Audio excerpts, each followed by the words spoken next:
கர்த்தருடைய பரிசுத்த நாமத்திற்கு மகிமை உண்டாவதாக. இன்று நாள் தேவ செய்தியின் தலைப்பு வல்லமையுள்ள ஜெபம்.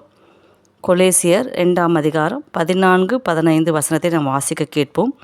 நமக்கு எதிரடையாகவும் கட்டளைகளால் நமக்கு விரோதமாகவும் இருந்த கையெழுத்தை குலைத்து அதை நடுவில் இராதபடிக்கு எடுத்து சிலுவையின் மேல் ஆணியடித்து துரைத்தனங்களையும் அதிகாரங்களையும் உரிந்து கொண்டு வெளியரங்கமான கோலமாக்கி அவைகள் மேல் சிலுவையிலே வெற்றி சிறந்தார். வல்லமையுள்ள ஜெபத்துக்கு நம்ம இந்த வசனத்தை ஆதாரமாக வச்சு நம்ம பண்ண போகிறோம். வல்லமையுள்ள தேவன், நம்ம ஆராதிக்கிற கர்த்தருக்கு அநேக நாமங்கள் உண்டு. அவர் நாமம் வல்லமையுள்ள தேவன் சொல்லிட்டு ஏசாயா 9ஆம் அதிகாரம் 6ஆம் வசனம் வாசிக்கிறோம். அவருடைய கரத்தில் வல்லமையும் பராக்கிரமும் இருக்கிறது, ஒரு முறை எதிர்த்து நிற்கக்கூடாது அப்படின்னு 2 நாளாகவும் 20:6 கூட பார்க்குறோம். நம்ம ஆராதிக்கிற தேவனுக்கு எத்தனையோ ஆயிரம் நாமங்கள் இருந்தாலும் அவர் வல்லமையுள்ளவர், அவர் வல்லமையுள்ள நாமத்தை உடைய தகப்பன். அந்த வல்லமையுள்ளவர் நாமத்தை நம்ம சொல்லி ஆராதிக்கும் போது நம்ம வாழ்க்கையில் கர்த்தர் வல்லமையான மகா பெரிய காரியங்களை செய்வார். அதுக்கு உதாரணமாக பார்க்கும்போது சாத்ராக், மேஷாக், ஆபேத்நேகோ 3 வாலிபர்களும் இந்த ராஜா உண்டாக்கின பொற்சிலையை வணங்கும்படி சொல்கிறாங்க. அவங்க சொல்கிறாங்க, நாங்கள் அதை வணங்க மாட்டேங்கிறோம், நாங்கள் ஆராதிக்கிற தேவன் வல்லமையுள்ளவர் அப்படின்னு நினச்சி சொன்னாங்க.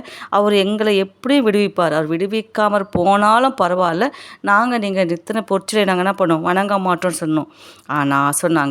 ஆனால் அந்த சமயத்தில் வல்லமையுள்ள தேவன் அந்த எரிகிற அக்கினி ஜுவாலையில் அவங்களோட போய் உலாவி வல்லமையுள்ள கர்த்தர் அவங்களை விடுவித்து கொண்டு வந்தார். இன்றைக்கி கூட நம்ம வாழ்க்கையில் தேவனுடைய வல்லமைகள் விளங்கணும் அப்படின்னா நம்ம வல்லமையுள்ள தெய்வத்தை முழு மனதோடு, முழு இருதயத்தோடு, முழு பலத்தோடு, முழு ஆத்மாவோடு நம்ம ஆராதிக்கும் போது நம்ம வாழ்க்கையில் கர்த்தர் வல்லமையுள்ள காரியங்களை நிச்சயமாக செய்வார். அந்த வல்லமையுள்ள தெய்வம் என்ன பண்ணார் அப்படின்னா நிறைய காரியங்களை இல்லை, நான் சில காரியங்களை உங்கள் மத்தியில் பகிர்ந்துக்க விரும்புகிறேன். யோவான் 16ஆம் அதிகாரம் 3ஆம் வசனம் சொல்லுது. அவர் என்ன பண்ணுறாருன்னா, ஃபஸ்ட்டு உலகத்தை ஜெயித்தார். வல்லமையுள்ள தெய்வம் இந்த உலகத்தை ஜெயித்தார். நான் என்ன சொல்கிறார் அப்படின்னா, நான் உலகத்தை ஜெயிச்சிட்டேன், என்னிடத்தில் உங்களுக்கு சமாதானம் உண்டாயிருக்கும்படி. யோவான் 16ஆம் அதிகாரம் 33ஆம் வசனம் சொல்லுது, என்னிடத்தில் உங்களுக்கு சமாதானம் உண்டாயிருக்கும் பொருட்டு இவைகளை உங்களுக்கு சொன்னேன். உலகத்திலே உங்களுக்கு உபத்திரம் உண்டு, ஆனாலும் திடன் கொள்ளுங்கள், நான் உலகத்தை ஜெயித்தேன். வல்லமையுள்ள தெய்வத்தை நம்ம ஆராதிக்கும்பொழுது நாமும் உலகத்தை ஜெயிப்போம். இந்த உலகத்தில் நம்ம தோற்று போன பிள்ளைகளாக வாழ மாட்டோம்.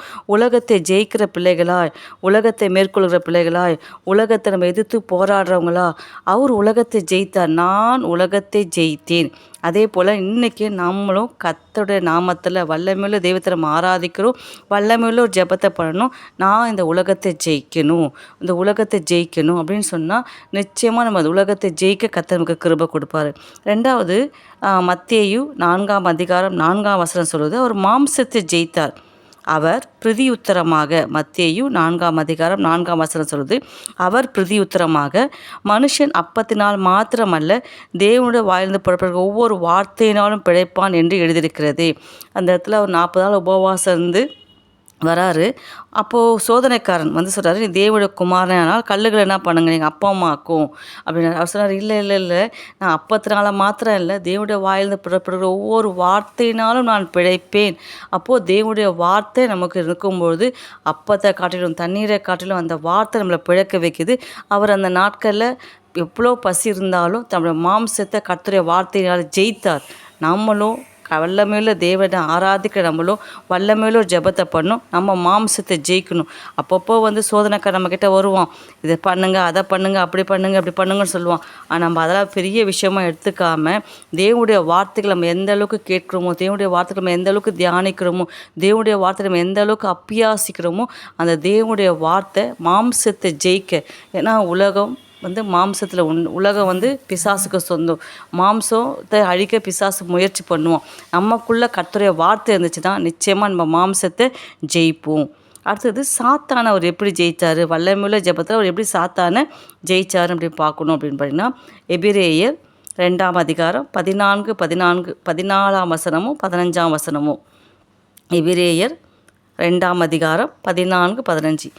ஜீவ காலமெல்லாம் மரண பயத்தினாலே அடிமைத்திற்கான நம்மை விடுதலை பண்ணும்படிக்கு அவர் நபர் அப்படியானார். மரணத்தை அழிக்கும்படி 14ஆம் வசனம் சொல்லுது, ஆதலால் பிள்ளைகள் மாம்சத்தையும் இரத்தத்தையும் உடையவர்களாய் இருக்க அவரும் அவர்களைப் போல மாம்சத்தையும் இரத்தத்தையும் உடையவரானால் மரணத்துக்கு அதிகாரியாகிய பிசாசை தமது மரணத்தினாலே அழிக்கும்படி ஜீவ காலமெல்லாம் மரண பயத்தினாலே அடிமைத்தனத்திற்கு உள்ளான யாவரையும் விடுதலை பண்ணும்படி அப்படியானார். மரண பயத்தை, அதாவது மரணத்துக்கு அதிகாரியான சாத்தான அவர் என்ன பண்ணார்னா, மரணத்துக்கு அதிகாரியாகி பிசாசை நம்ம மரணத்தினாலே அழித்து போட்டார். வல்லமையுள்ள ஜெபம் நம்ம உலகத்தை ஜெயிக்கணும், மாம்சத்தை ஜெயிக்கணும், சாத்தானை ஜெயிக்கணும். அப்போ தான் நம்மளால் இந்த உலகத்தில் நிம்மதியான ஒரு வாழ்க்கை வாழ முடியும். இந்த கடைசி நாட்களில் ஏனோ தானோ வாழக்கூடாது. நம்மளும் ஏசப்பா பண்ணா மாதிரி அந்த வல்லமையுள்ள ஜெபத்தை பண்ணி உலகத்தை ஜெயித்தேன், மாம்சத்தை ஜெயித்தேன், சாத்தானை ஜெயித்தேன், கடைசியாக நம்ம ஒன்றத்தை ஜெயிக்கணும், மரணத்தை ஜெயிச்சார். ஏசாயா 25ஆம் அதிகாரம் 8ஆம் வசனம் சொல்லுது, அவர் மரணத்தை ஜெயமாக விழுங்குவார். கர்த்தராகிய தேவன் எல்லா முகங்களிலிருந்து கண்ணீரை துடைத்து தமது ஜனத்தின் நிந்தையை பூமியில் இராதபடிக்கு முற்றிலும் நீக்கிவிடுவார். கர்த்தரே இதை சொன்னார். அவர் மரணத்தை ஜெயமாக விழுங்குவார். மரணமே உன் கூர் எங்கே, பாதாளமே ஜெயம் எங்கே என்ற மாதிரி அவர் மரணத்தின் கூரையும் பாதாளத்தையும் வென்றவர். அவர் மரணத்தை வென்றவர்.